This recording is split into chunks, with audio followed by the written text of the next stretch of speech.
नमस्कार मैत्रिणींनो, माझ्या चॅनलमध्ये तुमचे खूप खूप स्वागत आहे। मैत्रिणींनो, आज आपण पाहणार आहोत एक खूप साधा सोपा आणि सरळ पद्धतीचा शिरा। एकदा करून पहा, नक्की तुम्हाला समजेल।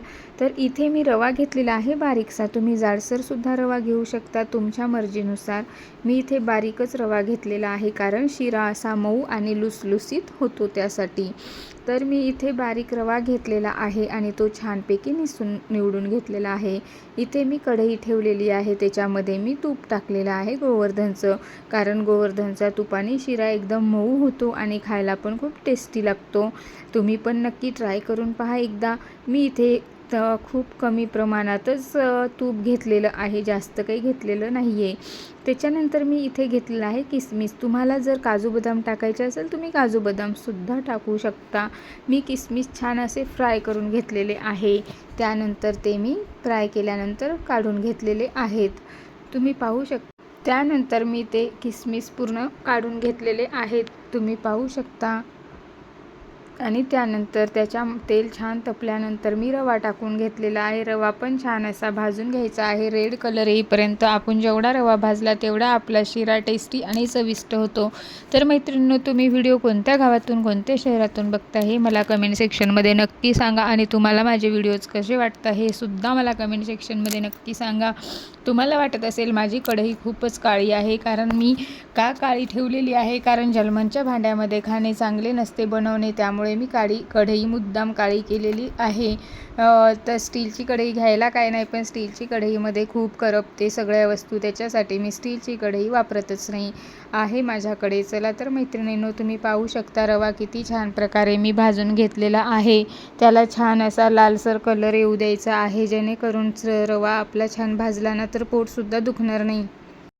छानपैकी रवा असा भाजून घेतलेला आहे। आणि आपल्याला जर दूध टाकायचे असेल तर दूध टाकू शकतो, पाणी टाकायचे असेल तर आपण पाणीसुद्धा टाकू शकतो। मी इथे छानपैकी रवा भाजल्यानंतर इथे मी पातेल्यामध्ये पाणी गरम केले आहे आणि पाणी आपण 1.5 ग्लास घेतलेले आहे। त्यानंतर मी इथे रवा छान भाजल्यानंतर आपण त्याच्यामध्ये गूळ किंवा साखर टाकूया। तर मी इथे साखरच टाकलेली आहे, कारण मला गूळ आवडत नाही, त्यामुळे मी इथे कमी प्रमाणातच साखर टाकलेली आहे, कारण मला ते जास्त गोड करायचे नव्हते। मग मी इथे साखर टाकून घेतल्यानंतर त्याला छान असे मिक्स करून घेतलेले आहे। पाहू शकता तुम्ही किती छान दिसतो आहे रवा, असा मस्त वास येतोय, असं वाटतंय आत्ताच खावावं की काय। त्यानंतर मी छानपैकी दोघांना मिक्स एकजीव करून घेतलेले आहे। आणि आपण याच्यामध्ये विलायचीसुद्धा ॲड करू शकतो, पण माझ्याकडे मी विलायची नाही टाकलेली आहे।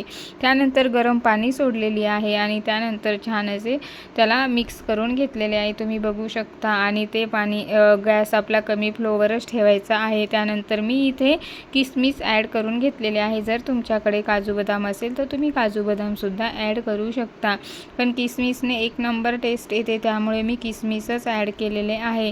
पाहू शकता तुम्ही शिरा किती। त्यानंतर आपण मस्त त्याला हलवून घेतले आहे, किती मऊ आणि लुसलुशीत असा आपण बेबींनासुद्धा खाऊ घालू शकतो। त्यामुळे खूप हेल्दी असते आणि वेट पण वाढते आणि छान असे शरीरासाठी पण खूप चांगला असतो रवा।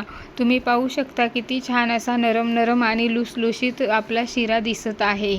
तर मैत्रिणींनो, तुम्हाला माझ्या शिऱ्याची रेसिपीज आवडली आहे का, मला कमेंट सेक्शनमध्ये नक्की सांगा। आणि नेक्स्ट कोणता व्हिडिओ पाहिजे ते सुद्धा मला कमेंट सेक्शनमध्ये नक्की सांगा। आणि तुम्हाला माझा व्हिडिओ आवडला आहे का हे सुद्धा मला नक्की सांगा। तुम्ही पाहू शकता किती असा पेढ्यासारखा आपला शिरा बनलेला आहे, मऊ लुसलुशीत आणि नरम असा, कोणीही खाऊ शकते त्याला, असा शिरा आपला बनलेला आहे। मी त्याला 5-10 मिनटं वाफेवर छान असा शिजू दिला आहे। चला तर मग नेक्स्ट व्हिडिओमध्ये भेटू।